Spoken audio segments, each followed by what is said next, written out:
tecnológica, inovadora, potente. Uma história que nasceu há uma década e tornou-se gigante. Tá chegando a hora de uma das maiores e mais importantes feiras do agronegócio do país. É a Farm Show Mato Grosso, que em 2024 vai potencializar a produção com mais tecnologia. Serão 4 dias para você conhecer as últimas inovações em sementes, insumos, produtos biológicos, defensivos agrícolas, maquinários e veículos. Acompanhar uma programação especial de palestras técnicas e muito mais. Então, já agenda aí, de 12 a 15 de março, no Parque de Exposições de Primavera do Leste. Farm Show Mato Grosso. Realização: Sindicato Rural de Primavera do Leste. A força do produtor.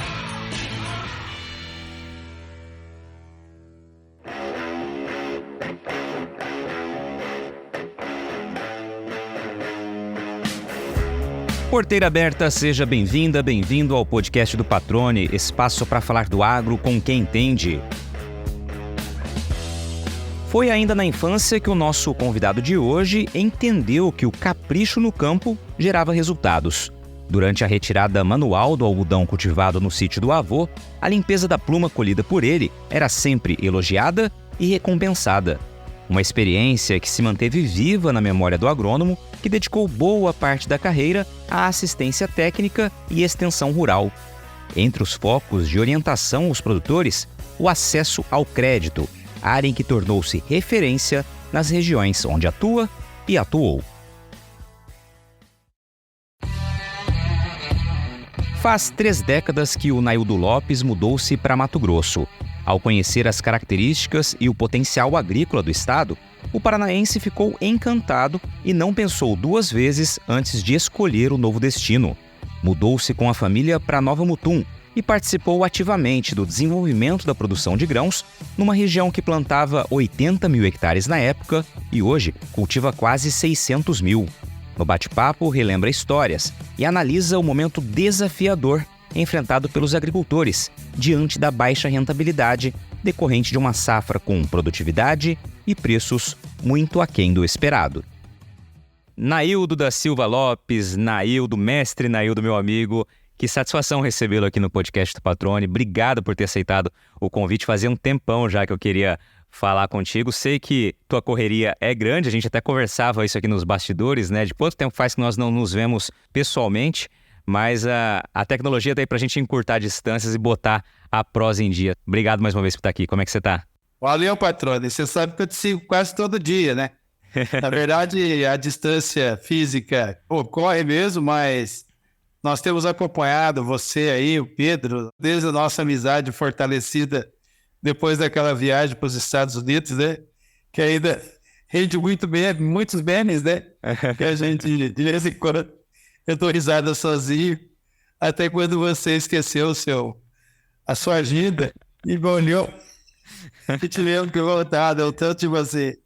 É um dos negócios legais, né? Que a gente vai conhecendo as pessoas junto e cria uma amizade além do setor profissional. Isso é bacana. Muito legal. Muito legal. Essa viagem foi em 2012, né? Eu me recordo que foi acho que a pior seca naquele momento que os Estados Unidos enfrentaram, que os agricultores enfrentavam até aquele momento, né? A gente foi ver as condições das lavouras de soja e também de milho.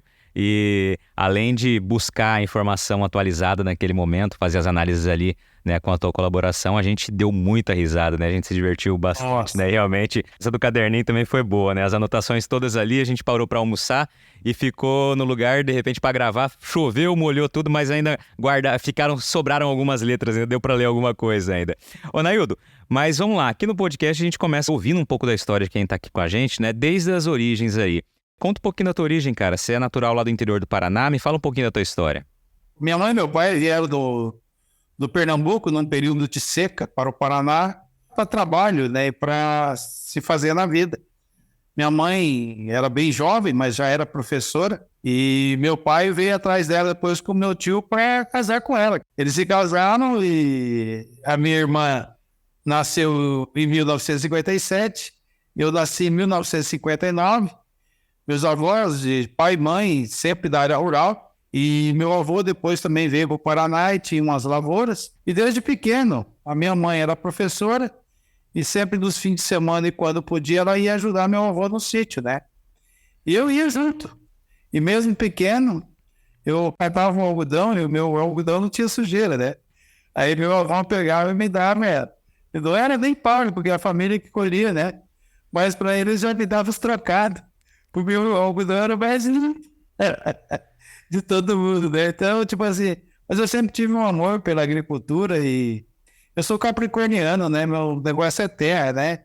Então, se eu tô no meio da lavoura em qualquer lugar, para mim é um prazer. Então, o dia que eu vou pro campo, eu volto revigorado até hoje, né? Então, é muito legal. Assim, Jaguapitã, no Paraná, fiquei lá até os meus 17 anos. Aí eu fui fazer cursinho em Curitiba. Eu sabia que queria ser engenheiro. Mas no primeiro momento eu achei que ia ser engenheiro civil. Mas aí tinha Bandeirantes, que tinha agronomia. E meus amigos foram para lá e começaram a passar no vestibular. E falaram, pô, é agronomia que eu quero. Aí fiz cursinho 6 meses, fui para Bandeirantes, passei no vestibular em julho de 77. E em julho de 81 eu já estava formado. Mas o curso era 4 anos, mas eu carreguei as matérias, né? Porque eu tinha crédito educativo, meus pais, a situação era... Não tinha tanta grana, né? Ela era uma universidade particular. Mas, por sorte, eu consegui o crédito educativo. Em 3 anos e meio, eu já saí para fazer estágio na usina de álcool, já ganhando 6 salário mínimo, né? Pô, para quem não tinha dinheiro, né? Pô, o mês de janeiro já começou a sobrar dinheiro, né? O fruto da agronomia. Que legal. Você por vezes, chegou a pensar na tua vida como seria a tua carreira se você tivesse seguido a engenharia civil, não tivesse ido aí pela observação dos amigos que estavam passando no vestibular ali? Eu não gosto muito de cidade, né? Então, é tipo assim, né? Eu acho que seria um engenheiro civil frustrado, né? Ou então eu ia trabalhar só em construção rural, né? Teria que migrar para esse setor para me dar bem daquilo que eu gosto de fazer, né? Que legal. Ô, Naildo, e aí durante a universidade, né, você disse que já sai e já vai trabalhar numa usina de álcool, né? Que momento a gente estava vivendo do país com relação ao álcool, né? No início dos anos 80 isso foi. Isso, era o setor do pró-álcool, né? Que para nós, para mim, o álcool começou a ser um negócio interessante. Mas mesmo na faculdade, na universidade, eu tenho um professor que ele está vivo até hoje, é o Antônio Rossafa, e eu acho que eu tive uma paixão pelo Cerrado, porque esse professor veio de um mestrado, e o que ele falava de Cerrado brasileiro, e naquela época o Cerrado era considerado inapto para a agricultura, né? Até 2000, o governo Zé Equador de Mello não tinha nem recurso para desbravar o Cerrado. Mas como foi o primeiro emprego, e eu já era um estágio remunerado, eu fui e levei comigo mais 3 colegas aí que o presidente da usina pediu. E para mim era interessante, porque eu não trabalhava só com cana. Eu trabalhava com cana, café e feijão. Porque a usina tinha umas lavouras de café e feijão, é tudo que eu queria, porque Jaguapitã foi uma região que teve mais de 36 mil habitantes no passado, e o café aí, região de Londrina, né? Eu tinha uma paixão pelo café, né? E então, esse primeiro emprego serviu de base para mim, nesse momento em que o PROALCO era interessante, e eu já estava dentro de uma usina de álcool, que o crescimento era interessante dentro daquilo que eu pensava fazer, entendeu? Uhum. Na sequência, o que veio de experiência? Logo que depois que terminou meu estágio, eu fui contratado pela usina para ficar lá. Logo que eu formei, dentro de 6 meses, nós casamos, e na usina tinha escola, e a minha esposa, que era professora, a Cristina, foi dar aula, e eu trabalhava do campo, ela dando aula num distrito chamado Eusébio de Oliveira. E aí a gente já estava, e eu sempre tive uma paixão pela extensão rural. Tinha os amigos meus da Carpa, que fazia extensão rural com pequenos produtores, e aqueles profissionais me espelharam naquilo que eu queria fazer. Aí o que aconteceu? Eu passei no concurso e começou a demorar, na época, para me chamar. E meu concurso estava quase vencendo. Aí eu descobri que amigos meus que tinham feito concurso depois de mim estavam sendo chamados. E era através de um político da região de Jacarezinho, né? Aí meu sogro, como já tinha sido prefeito 2 vezes, liguei para ele. Meu sogro, meu concurso falta 1 mês para cancelar e o pessoal não me chama e vou cancelar, estão chamando quem entrou depois de mim. Rapaz, então foi interessante que naquela época meu sogro tinha sido prefeito, No instantinho, meu sogro ligou para um deputado, rapaz, impressionante. Com uma semana, veio a minha convocação. Veio a determinação para mim o seguinte, que eu tinha uma semana para sair do meu emprego e chegar com a minha carteira livre lá para eles poderem contratar. E o dono da empresa, era difícil ele vir. Aí, deu muita sorte dele chegar nesse fim de semana, que ele vinha de avião para a fazenda. Aí eu fiquei no escritório esperando. Ele chegou, era quase 11 horas da noite. Falou, Osnaída, o que você está fazendo aqui? Falei, eu vim aqui, preciso falar com o senhor. Eu sabe que eu casei, aqui nós estamos vivendo um conflito aqui. A minha esposa está querendo ir embora, porque não quer morar na fazenda. Eu preciso que o senhor dê baixa na minha carteira, porque senão eu vou perder meu casamento. Eu sei que o senhor não quer que eu saia daqui e tal. Mas não é possível e tal. Ser casado de novo, tem tudo para fazer aqui. E fui com um jeitinho conversando. Ele acho que já estava meio cansado e falou, tudo bem, eu vou assinar a sua carteira. Mas se você quiser voltar, a hora que você quiser voltar, você vem, rapaz. Isso foi acho que na sexta-feira. Na segunda-feira de manhã eu já estava em Curitiba, cara. Cheguei lá no prédio da Carpa, né, que tinha que chegar lá.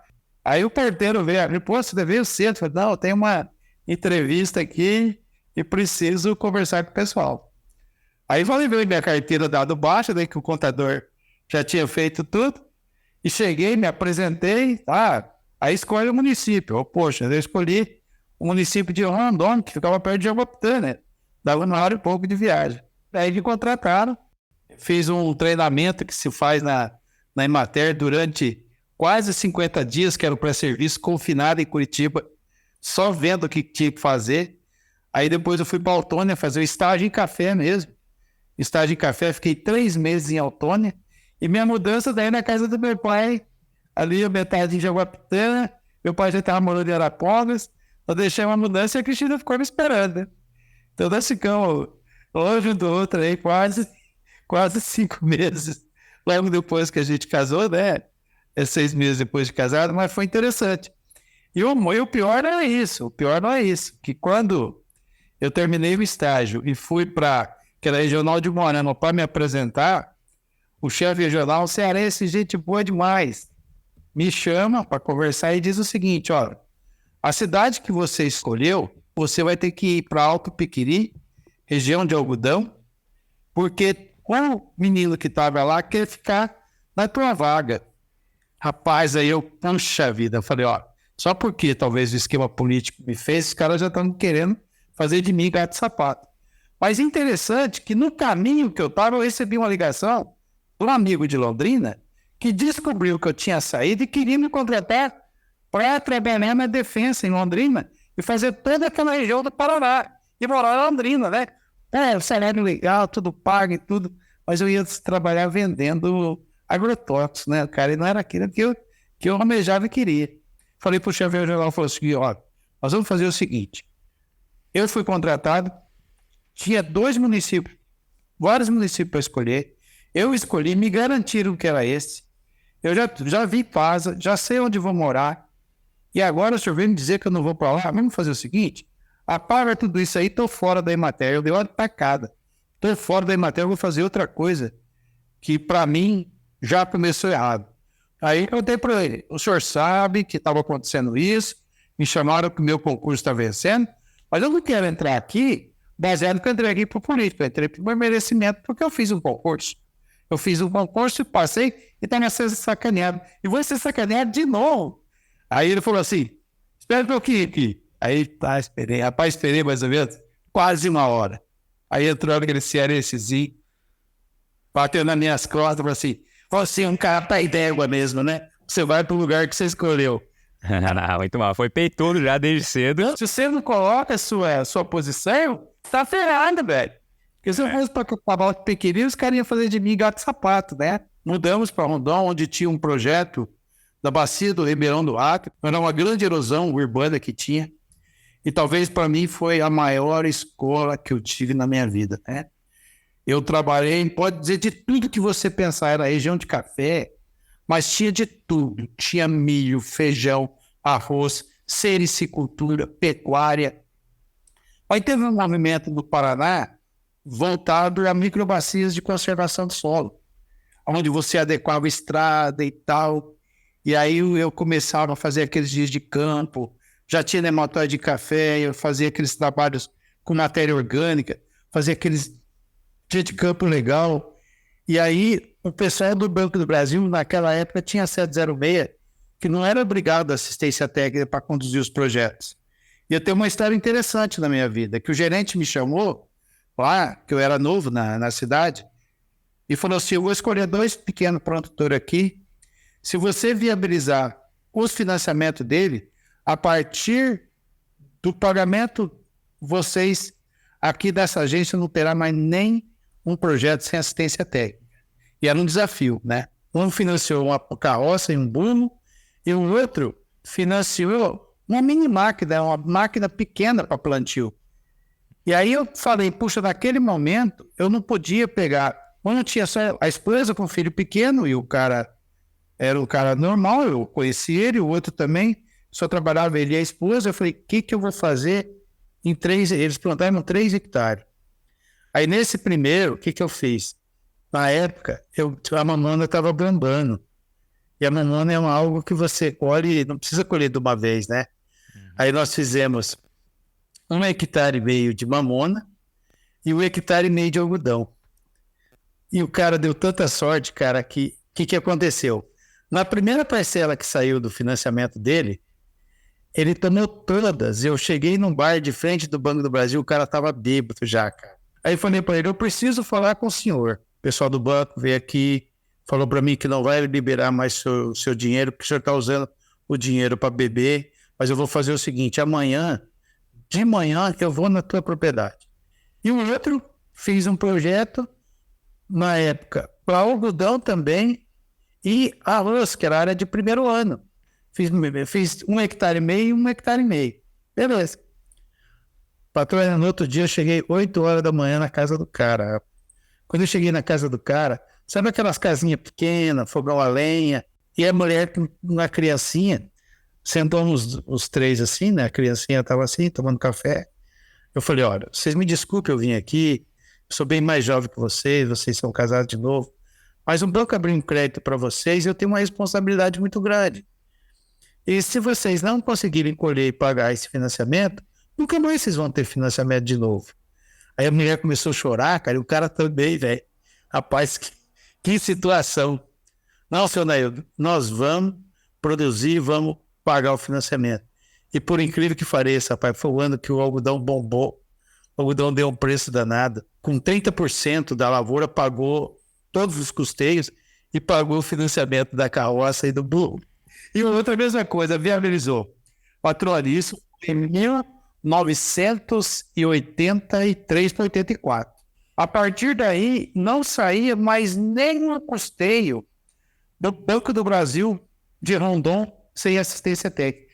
No ano seguinte, nós fizemos, até hoje eu lembro o nome, eu fiz pelo escritório da Emater de Rondon 278 projetos. Eu tinha mais 3 técnicos agrícolas e um veterinário. Cara, a gente faturava para a Emater o nosso salário de todo mundo dobrado, cara, você tá entendendo? E fazia os dias de campo, para lá e para cá. Aí o que eu fiz? Deixei Rondon e fui para Paranavaí, ser o coordenador regional de conservação de solo e crédito rural. Então eu era o responsável por Proagros, crédito rural e conservação de solo, na região mais arenosa do Brasil, né? Que do Paraná, que era Paranavaí, Querência do Norte, aquela região toda. E quando eu fui para uma região totalmente difícil de você fazer agricultura, eu tive treinamento do arco da velha, cara. Eu fui o cara, talvez, que dentro de um ano e pouco, eu tinha curso para tudo quanto é lado. Eu conheci todo o ferro do Paraná em missões, né, com o pessoal, tio Iapar na época, né, tio Iapar principalmente. Então, eu tive uma experiência de conhecimento, os congressos nacionais de conservação do solo. Tanto é que daí, em 85, 86, começou a haver uma crise financeira no país inteiro, e aí houve uma greve da Emater. E nós, como gerente e chefe regional, não poderíamos ir à greve, porque nós éramos os diretores. Mas eu fui, patrão, gerente regional Devia ter uns 3. Eu olho para eles. Eu tava lá, porque eu sabia que se a gente não fizesse aquele movimento, a extensão já estava lascada. Se nós não fizesse aquele movimento, seria muito pior. E nesse inteirinho, o Osmar Dias, o secretário da Agricultura, que ele foi meu professor, o Osmar Dias, irmão do Álvaro Dias. E aí eles queriam fazer um projeto de irrigação no estado de Mato Grosso inteiro, do Paraná, porque era uma grande do BID, e ele queria que eu fizesse irrigação nas margens do Paranazão, que é por areia. E eu sabia que lá não dava para fazer irrigação, porque é areia, né? E quando nós fomos para uma reunião em Palmeira, ele falou, nós tínhamos que fazer, eu não me lembro agora, se era tipo assim, 20 mil hectares de áreas irrigadas por esse programa da Emater nas margens do Paranazão. E já estavam discutindo que o assoreamento do Paranazão poderia afetar Itaipu, né? As areias que iam para lá. E olha, nessa reunião, patrão, estavam todos os gerentes regionais do estado e todos dessa área de conservação do solo. Aí eu levantei, o Osmar já tinha sido meu professor, e meu apelido da faculdade era Coquinho, né? Aí nosso secretário Osmar, prazer rever, meu amigo Coquinho, não sei o que e tal. Falei, pois é, meu caro secretário, meu colega agrônomo e tal, é o seguinte, por mais que vocês queiram, eu não vou fazer isso em Paranavaí. Por isso,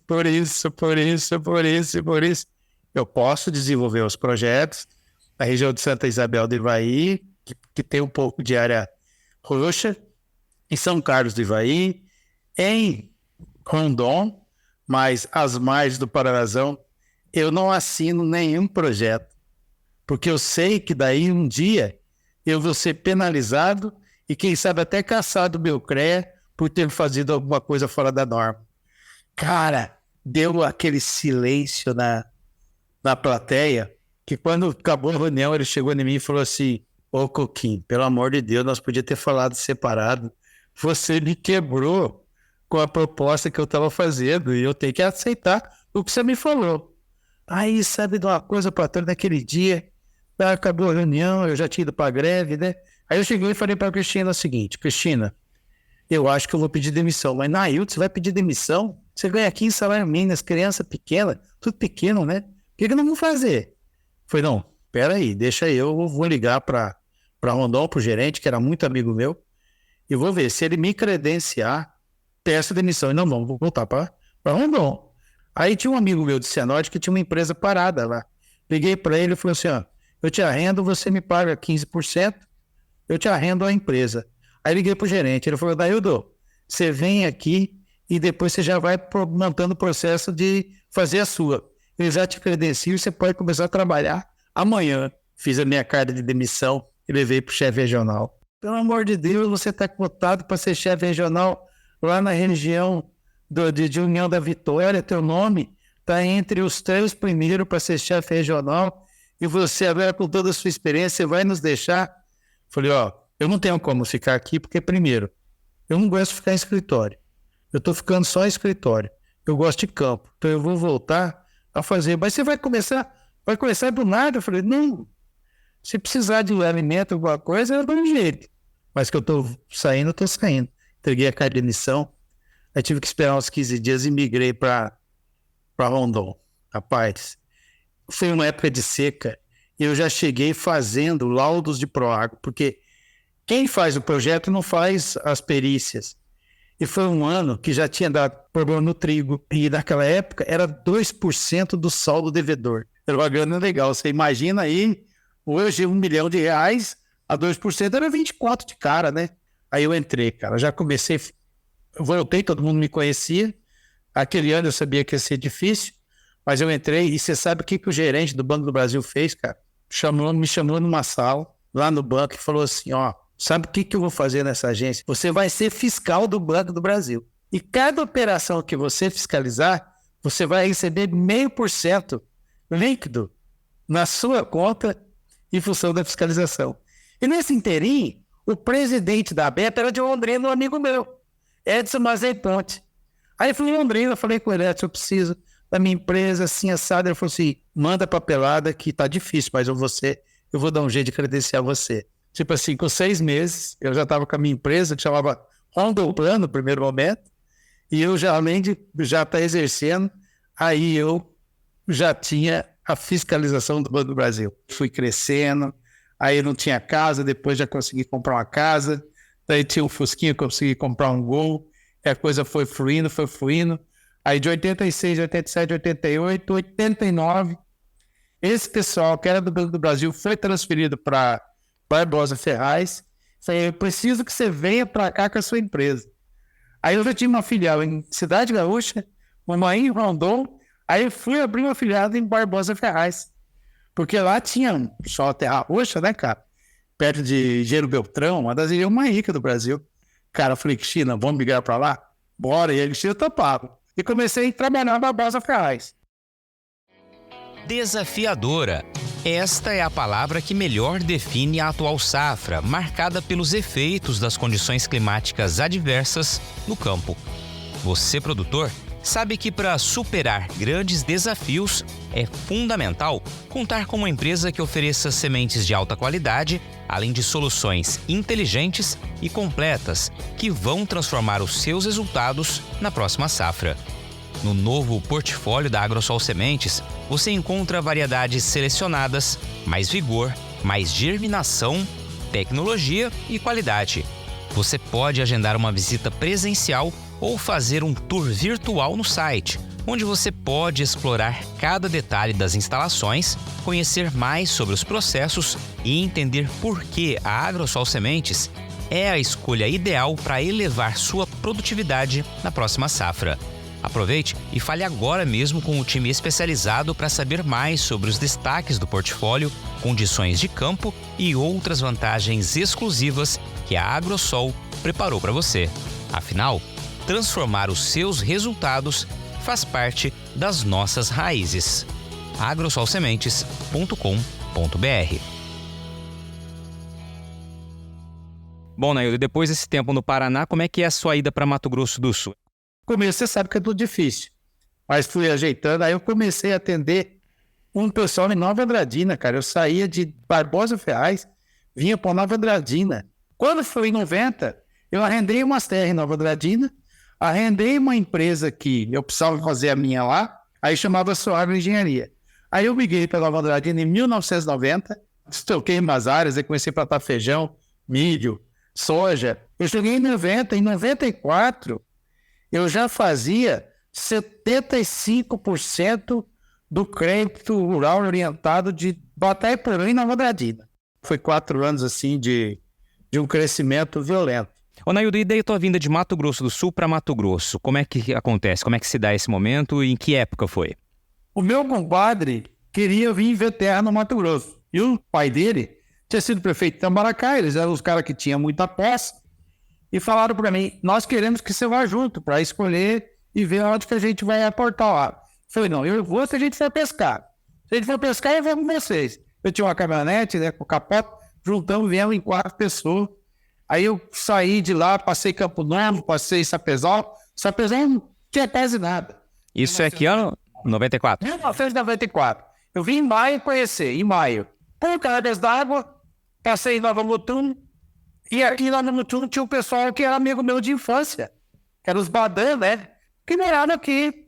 E aí fui visitar a fazenda dele. A hora que eu vi essas terras aqui, cara, da região aqui da Gleba Iracema, falei, cara, que coisa mais linda do mundo. Aí subi Lucas e Sorriso. Sorriso foi um dia de uma exposição.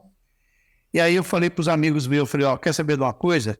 Vamos voltar a pescar em Coxim, que hoje eu vou passar em Nova Mutum e vou deixar um currículo. Cara, quer deixar currículo? Não, vou deixar um currículo lá. Porque o cara do Chapadão, o Cid é muito amigo meu. E ele era muito amigo do gerente do Banco Brasil.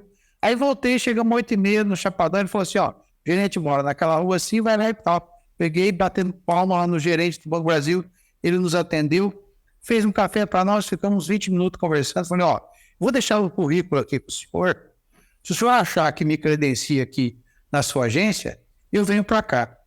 Eu te ligo daqui uns 20 dias, beleza? Beleza. Aí saímos, pessoal, você é louco? Você vai deixar, né? Eu falei, não, eu vou vir para Mato Grosso. Eu venho para essa região, eu gostei demais, né? Aí beleza, quando foi embora que eu cheguei em casa, eu falei, Cristina, se eu fosse solteiro, eu ia para Mato Grosso. A tia falou assim, não é porque você é casado que nós não vamos. Aí eu vim vim com meu pai, escolhemos uma casa perto do banco, onde você sabe que era uma casa pré-fabricada. Aí eu peguei, tinha uns bois lá, vendi, meu cunhado aí passou o resto, mandei o dinheiro, comprei a casa, aí viemos para cá. Viemos para cá, quando ela chegou, ela queria ir embora, né? Eu tinha um Fusca com a caminhonete, falei, você pega metade da mudança, mas eu vendi minha casa, carregando a mudança em Nova Andradina. Eu tive uma missão em Nova Andradina. Eu vendi pegando a placa de verde. Falei, você tem que alugar a casa.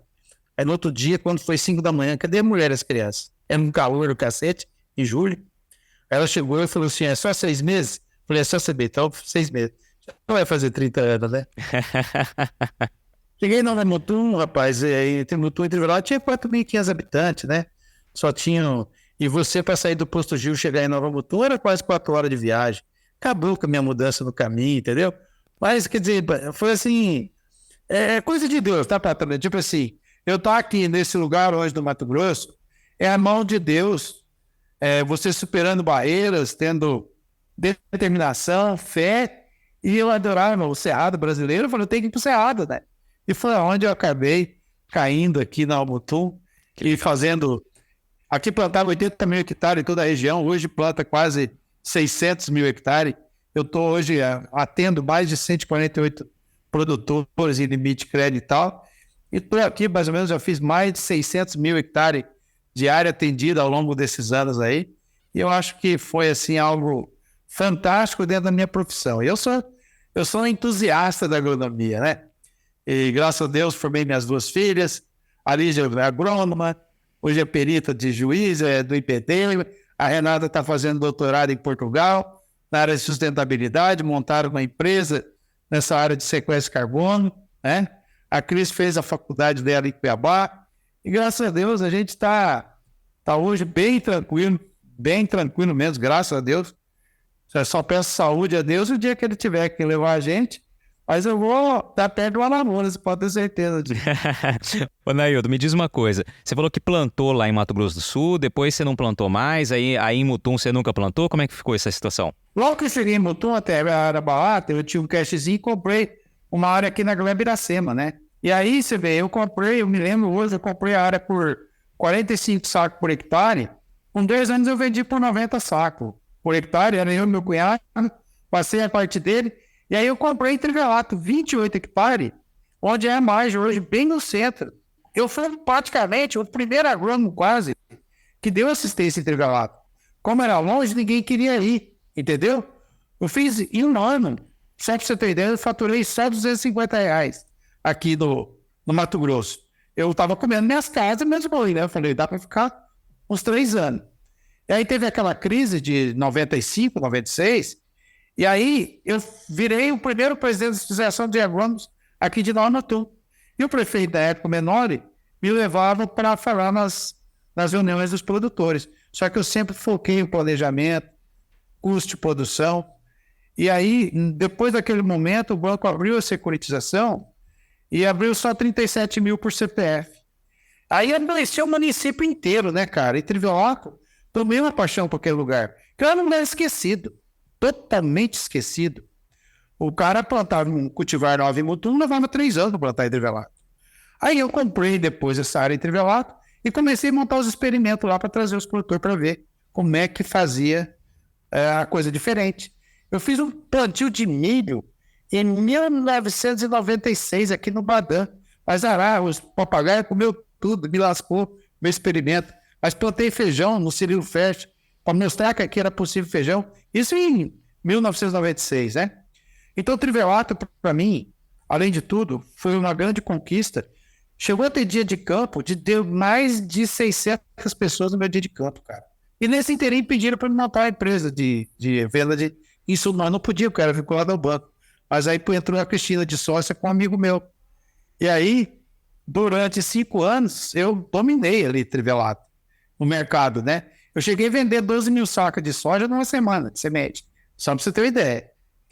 E aí fui crescendo, fui aumentando a minha capacidade de atendimento, só que chegou no momento que extrapola, né? Você vai pegando muita gente, e aí você precisa de gente para o sistema.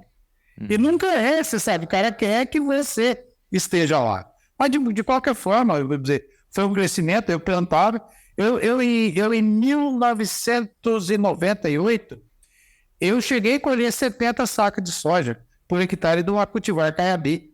O produtor plantava e ele colhia para mim. Mas aí eu usava a tecnologia, o Iurim, né, que é um fosfato diferente. Aí eu comecei a mostrar para eles que era possível fazer agricultura com menos agrotóxico e com mais tecnologia. E aí nós estamos crescendo. Foi superação, foi vontade de aprender e, tipo assim, não tinha tempo ruim, entendeu? Para mim foi gratificante.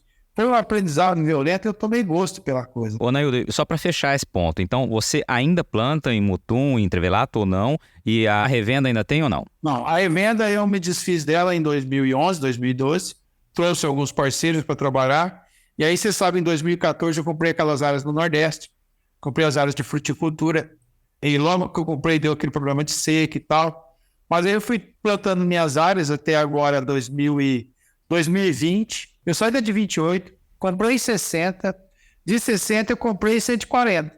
E aí, cara, eu falei, pô, agora minha aposentadoria tá garantida, né? Quando foi 2020, eu estava com a fruticultura, eu vendi essa área porque eu estava com... Fiz tudo lá no Nordeste. Eu estava com 1 milhão, rapaz, devendo, né, cara? E o Nordeste estava num ponto que eu não sabia o que ia dar.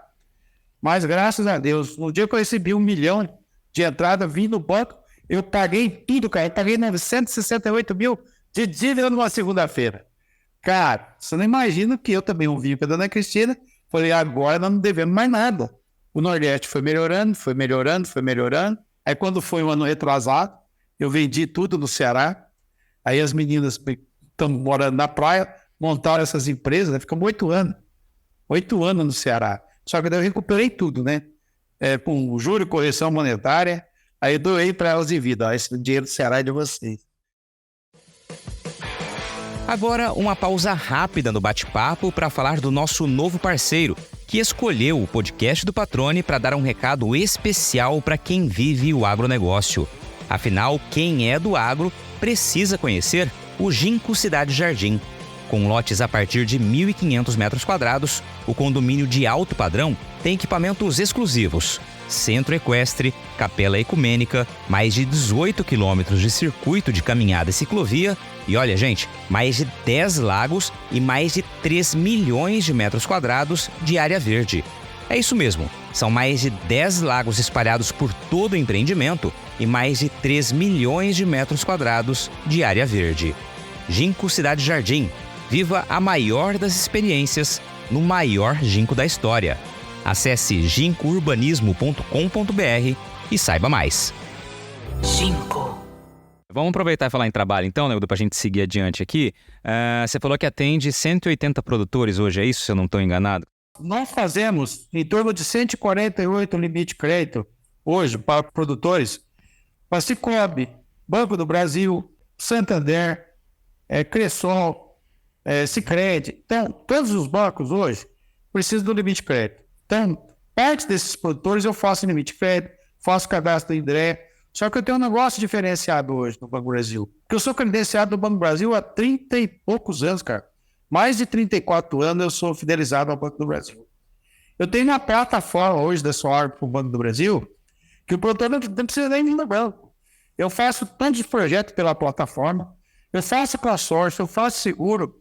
Então hoje eu faço várias ferramentas dentro do Banco do Brasil, ele terceirizou. E aqui em Nova Mutum, aqui chegou a ter 11 empresas de planejamento, né?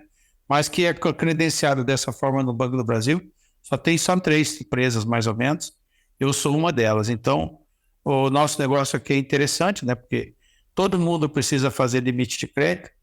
E então, eu diminui um pouco aquela assistência direta, né? Que você vai de manhã e fica o ano inteiro. Hoje, muito mais eu faço só o projeto, porque tem os filhos agrônomos e tal. O que eu faço quando tem os filhos agrônomos, ou já tem o pessoal que atende? Eu cobro a parte de papelada, né? E aí eu terceirizo ou deixo ele contratar para fazer aquela assistência técnica bem direta. Mas alguns ainda eu mantenho essa fidelização do plantio à comercialização, eu acompanho o produtor. Graças a Deus, patrão. Estão crescendo, cresceram E a nova geração, que são os filhos, eles são diferenciados. Mas ainda tem aí uma geração aí de produtores que vai para 30 anos que eu acompanho. E isso ainda é fiel com a gente. Então, quer dizer, tá no sangue, né? Tá na veia. Desses que você continua atendendo, né, diretamente, somando as áreas deles, são quantos 1.000 hectares aproximadamente? Hoje, se somar as áreas desses produtores, vai dar em torno aí de 38 mil. Vai dar mais. Eu falo assim, direto e diretamente, que eu tenho um trabalho mais próximo, dá em torno de 28 mil hectares, tá certo? Esse grupo todo junto dá mais de 48 mil hectares. Que às vezes fazer o limite não quer dizer que estou dando assistência, mas eu acompanho de cabo a rabo. Eu sei a máquina que ele tem, o que ele produziu, porque ele precisa da minha assinatura para ajustar crédito. Mas então, direto e indiretamente, eu faço limite de crédito para em torno de 148 produtores. Direto e indiretamente, eu atendo em torno de 25 mil hectares, mas com assistência mais direcionada mesmo, vai dar hoje mais ou menos uns 8 mil hectares. Está bem tranquilo. Eu cheguei a ter 5 profissionais me ajudando. Eu cheguei à conclusão que não vale a pena. Daí tem a Priscila, que é uma agrônoma terceirizada, a Camila, que é agrônoma, entrou como técnica, fez agronomia aqui em Mutum. Então tem 2 agrônomas que faz a parte de papel. E eu faço a parte estratégica, né? Que é banco, produtores, eu faço novas captações. Ô, Naildo, agora vamos falar rapidamente aqui sobre a condição da safra que você está acompanhando, né? Agora, nessa última sexta-feira, né? Dia 16 de fevereiro, o último relatório do IMEA mostra que 65% da área de soja no estado já está colhida, né? A colheita está caminhando mais rápido que anos anteriores, justamente porque a gente teve uma safra com uma condição diferenciada, né? Ou seja, o ciclo foi encurtado por conta da falta de chuvas, aquela coisa toda que a gente tem comentado, né? O efeito El Niño esse ano realmente foi bastante intenso nas lavouras aqui em Mato Grosso. Como é que você está vendo na região aí de Nova Mutum e Trivelato, né? Como é que está essa situação? Qual a tua análise agronômica dessa safra 23-24? Para mim, é uma safra mais crítica da que eu já passei aqui na região do Cerrado Brasileiro. Existem regiões aqui que realmente não chovia. É impressionante. Um raio aí de 5 ou 6 quilômetros. Eu tive áreas que ficou 22 dias sem chuva e depois 40 e poucos dias sem chuva, né? Áreas nobres aqui da região que nunca baixaram de 60 sacas. O ano passado mesmo, a média dos produtores que eu atendo fechou em 58 sacas de soja por hectare. Mas eu tive produtor de 75. O milho da safra passada, eu tive produtores com 130, 140 sacas, né? Que colhiam agora 2023. E o que acontece com essa safra? Tem de tudo aqui, patrão. Eu tenho desde produtor colhendo 10 sacos por hectare a produtor colhendo 80 sacos por hectare. O melhor cenário da região é a região de Trivelato, porque lá choveu mais, entendeu? Trivelato, e talvez eu acredito que se fizesse uma base do estado, poderia ser talvez a maior média, talvez do que eu sei, aqui na média de produção do estado. Só que o Mutum caiu bastante. Eu acho que pegando Mutum e Trivelato, nós devemos fechar aí talvez uma média de 45 sacos por hectare, não 53, como estão dizendo. Eu acho muito temeroso hoje falar que Mutum e Trivelato possa colher 53 sacos, principalmente porque agora no final, além da seca, a chuva. E assim, se eu te falar talvez em volume, pode dar talvez uns 50, 52 sacos. Mas na era do peso líquido, não dá isso, porque houve uma maturação irregular, a planta tentou vegetar de novo, com isso caiu o peso do grão. Eu detectei amostras igual do seu Neri, que até ele fechou com 72 sacos por hectare, mas eu cheguei lá um dia, de 32 mil quilos, tinha 6 mil quilos de desconto. Você está entendendo? Se eu estivesse conversando com você em novembro, começo de dezembro, eu ia dizer assim para você, patrone, eu acho que a gente não colhe 30 sacas, entendeu? Na média. Mas a soja é uma erva daninha, velho. A soja é uma erva daninha e a maioria dos produtores usa alta tecnologia hoje. Sementes de ponta, né? Quer dizer, o nosso parque produtivo hoje, cara, eu acho que é até melhor para os Estados Unidos, sabe, patrone? Mas eu acho que tudo isso e outra coisa que lascou, patrone, em dezembro eu conseguia vender soja para receber agora em março a 110. Hoje está R$ 96. Então, eu tive uma redução de produção E eu tive uma redução financeira, porque o que aconteceu? Você pode ver, o que foi vendido antes da colheita agora não chegava a 40%. E agora, na pressão de colheita, o cara tem que vender para pagar óleo, para pagar empregado. Nós vamos ter um problema sério no Estado, talvez não só por conta do pagamento do custeio em si, que a safra gerou, mas nós vamos ter um problema muito sério no pagamento de máquina e equipamento financiado. Tem um produtor que planta 350 hectares, colheu 55 sacos por hectare, não paga renda, mas tem uma parcela de 500 mil da colheitadeira para pagar agora dia 30 de abril. Ele não tem dinheiro para pagar a parcela da máquina. Então vai ter que achar em algum lugar, vai pagar juro caro, e ele nem precisava ter essa máquina para 350 hectares. Mas não é grande, meu vizinho comprou a máquina grande, eu vou ter potencial. O que adianta ter potencial de colheita se eu não tenho produção? Pois é, Naildo, e aí vem uma preocupação muito grande, né? Você citou essa preocupação com quem está com dificuldade, vai ter dificuldade para pagar o investimento, que foi esse caso, mas tem também o que você mencionou anteriormente, a preocupação grande com o custeio, né? É um momento realmente de indefinição e de quem está no campo, o produtor que está passando por isso, que você testemunha aí, de angústia, acredito eu. É uma angústia muito grande. E outra coisa, os arrendatários que pagam de 8 até 18 sacas de soja por hectare de renda, que plantaram soja para plantar algodão, já houve uma pequena frustração, você sabe disso, você está acompanhando, e a renda que ele paga frente ao custo de produção dele, se ele colheu 35, 40, ele precisava de 55 sacos para empatar, pagando renda, ele está no sal. Então, os arrendatários, quem é o dono da terra, é uma situação, mas quem é arrendatário, quem tem máquina e equipamento para pagar a prestação, esses vão passar por um mau bocado nesses próximos anos aí, porque eu não sei de onde ele vai tirar a sua solução. Por isso que você está vendo uma série de RJs sendo colocada no mercado, e algumas delas às vezes são questionáveis, mas realmente avançou-se demais e agora o compromisso não poderá ser quitado pela baixa do preço da soja e pela redução da produção. Pois é, e aí você tocou num ponto que é muito importante para quem não conhece muito de agricultura e que esteja ouvindo a gente. Você disse, a situação dessa safra agora que precisa ser resolvida, ela não vai ser resolvida só agora, né? Ou seja, o produtor vai ter que resolver essa situação nos anos seguintes, né? Você toma um tombo numa safra, você não consegue recuperar imediatamente numa próxima. Ou seja, vão-se aí alguns anos até realmente essa situação ser normalizada, é isso? Com certeza. Porque eu vou fazer a conta rápida para você. 1.000 hectares. Com R$1.000 de prejuízo, é 1 milhão. Como é que ele recupera 1 milhão plantando 1.000 hectares? Rapidamente, ele não vai conseguir. Então, ele já tem que começar a pensar em reprogramar seu débito enquanto ele tem o crédito, redirecionar. Uma coisa assim que eu falo para você que é muito tranquilo, o Banco do Brasil nesse sistema, ele é muito tranquilo, porque quando você faz um laudo, você mostra e monta uma capacidade de pagamento, o Banco do Brasil, ele até prorroga antes do vencimento. Mas o produtor que deixar vencer essa operação, ele vai ter muito problema. Principalmente se não tiver garantia real para alocar um novo crédito. E o novo crédito desse produtor vai ser mais caro do que o que está agora. E aí, Naildo, a gente tem visto as entidades, as lideranças do setor, né, fazendo uma pressão muito grande, não só aqui em Mato Grosso, como em outros estados, justamente pedindo um auxílio do governo federal, né, e encontrar uma solução justamente para essa preocupação, para esse problema que é crônico, né, e que realmente vai acontecer como você destacou. E muito se fala, e você mencionou a questão do laudo técnico que precisa ser feito para levar para as agências financeiras, né, para os bancos, ou seja, para quem emprestou, para quem financiou esse dinheiro.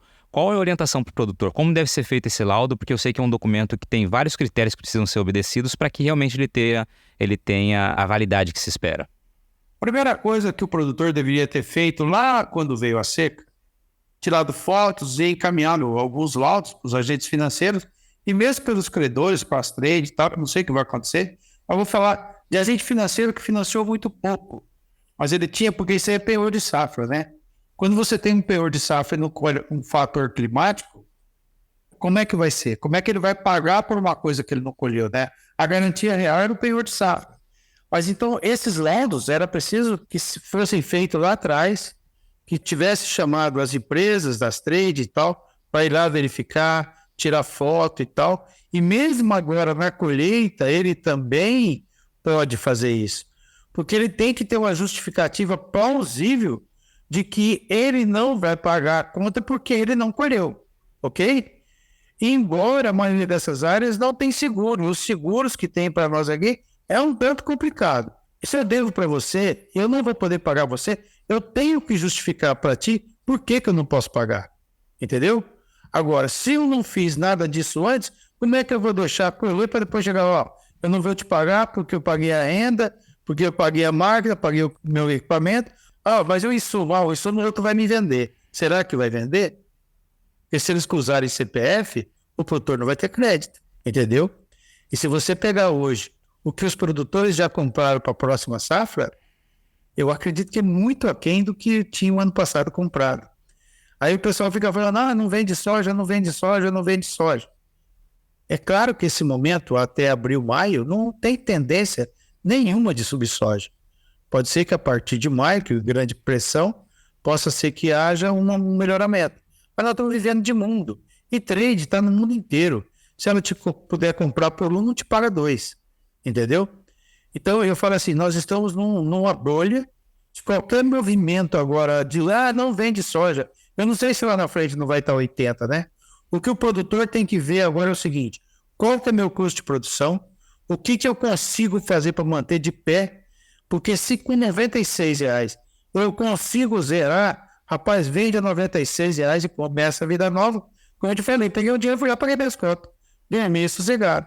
Agora, o produtor, quando fica com a perna amarrada, ele só vai andar para trás. É caso a caso, viu, patrão? Pois é, caso a caso, e como você destacou aí, as compras para essa próxima safra, para a temporada 24-25, né, elas estão em ritmo mais lento do que anos anteriores, justamente por conta de toda essa situação. E você projeta de que maneira essa próxima safra, né? Você acha que é um grande ponto de interrogação ainda? Muito se fala que dificilmente há uma redução de área, né? Que o produtor encontra um jeito de plantar. Mas também há uma preocupação muito grande de algumas pessoas de que alguns produtores acabem deixando a atividade por conta desse cenário. Você acredita que está nesse ponto mesmo, que existe esse risco? Eu vejo assim, a área de milho, né, tá indo conforme a colheita, né, o milho está sendo plantado. Alguns produtores realmente, a partir do dia 20 de fevereiro, eu acredito que eles vão ter o critério de talvez até não avançar muito, teve muita desistência de semente de milho em função de época de plantio, só para retratar a questão do milho, que o milho também, o custo de produção, pensando em futuro, vender milho a R$35, R$39, o meu custo de produção vai para 85 sacos por hectare, para empatar, vou ter que colher isso. E eu vejo o seguinte, como eu te disse, está numa grande bolha, e o que vai acontecer é o seguinte, eu não vejo talvez assim, vai reduzir uma área, vai o vizinho pegar aquele que tem crédito, aquele que vai entrar plantando, que num momento desse, às vezes, não é o momento de você sair, é o momento de entrar. Os donos de propriedade e que tem gente capitalizada, vai aumentar grandes grupos, deve manter a área de plantio, e aquele que está no sufoco, a tendência natural é ele cair fora. Inclusive, produtor que está à margem de produção de 55, 60, se ele achar 10, 15 sacos, ele vai arrendar a área dele e vai ficar na praia, como já está acontecendo, pequenos produtores aqui arrendando a terra deles aqui no São Manuel mesmo, produtor de 120 hectares, ele arrendou a propriedade dele a 20 sacos de soja por hectare. 2.400 sacos de soja, 240 mil por ano, né? 12 meses, 20 mil por mês. Montou um tancão de criar peixe, falou, Naildo, eu vou cuidar dos meus peixes aqui, vou viver bem, sem pensar máquina e equipamento. Colocou as máquinas e equipamento para vender, vou pôr esse dinheirinho na poupança e vou ver sossegado. O cara, 55 anos, não quer arriscar mais, entendeu? Estou te falando um caso real, esse é caso real que eu atendo. E ele me passa essa informação. Porque na área da consultoria, você não é só agrônomo, você passa a ser padre, você passa a ser psicólogo, você está me entendendo? E a gente tem que ouvir o produtor, que é assim que você tenta achar com ele uma saída, para ele sair do problema da crise. Senão, arrebenta. Se você chegar pessimista com ele, aí já lascou. Você tem que chegar otimista que vai dar certo. É um jeito de sair dessa bronca aí, é a gente continuar plantando e sobrevivendo nesse nosso Mato Grosso. Perfeito, Naildo. Muito bem, cara. O otimismo tem que prevalecer, né? Embora o cenário seja complicado, tem que encontrar sempre uma saída, uma solução. Ela sempre existe, né? Realmente achá-la. Você está ouvindo o podcast do Patrone.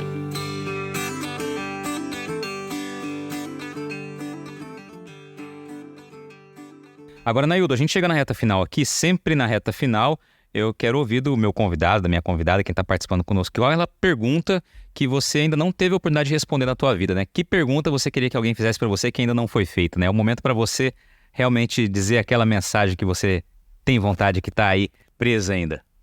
Naildo, você com 65 anos, que você falava que ia parar com 50, por que você não parou? Por que você não parou, Naildo? Olha, rapaz, eu fico 30 dias da férias, eu fico louco para ir pro campo. Louco para ver um tatu, louco para ver uma semente nascendo, louco para ver uma produção, louco para ver aquele sorriso do produtor correndo bem. E se nós pararmos, o mundo para. Então, tipo assim, eu acredito que eu não consigo parar. Por mais que eu queira, eu vou estar sempre envolvido com alguma coisa da agricultura. Vocês vão me aguentar bastante tempo aí, para a gente ainda tá de pé em cima daquilo que você gosta de fazer, que é produzir e orientar as pessoas no seu pouco conhecimento que você tem, que você vai acumulando ao longo desse período aí de vida e de trabalho. Certamente, Naildo Lopes, vamos aguentar muito tempo ainda, é sempre um prazer conversar contigo, meu amigo. Sempre com o astral lá em cima, né? É impossível a gente conversar sem dar risada, essa é uma das características suas também, né? Além de todo o conhecimento, dessa vontade de orientar, de ensinar, eu sou testemunha disso, né? Quantas vezes você já me atendeu, né? Já nos atendeu, né? Citou o Pedro aqui durante a entrevista também, durante o bate-papo, né? Sempre trazendo orientações, respostas para as nossas dúvidas, e assim você faz no campo. É uma característica também sua que ela se destaca, né? É de se destacar. Naildo, quero te agradecer pelo tempo, pela dedicação, pelas histórias, né? Por dividir um pouco da tua trajetória com a gente aqui, trazer um pouco desse panorama também da safra aí e as angústias, as preocupações que existem, né? Para a gente deixar retratado para quem está nos ouvindo aqui, que o problema esse ano realmente foi bastante complicado, né? E por isso que se fala tanto, né? Nessa preocupação com o que vai acontecer daqui para frente. Obrigado por estar aqui conosco participando do podcast. Valeu, Patrone. Cada safra é uma safra. E é interessante que quando surgir fato novo, vou estar sempre passando para vocês aí, porque vocês fazem a notícia, né?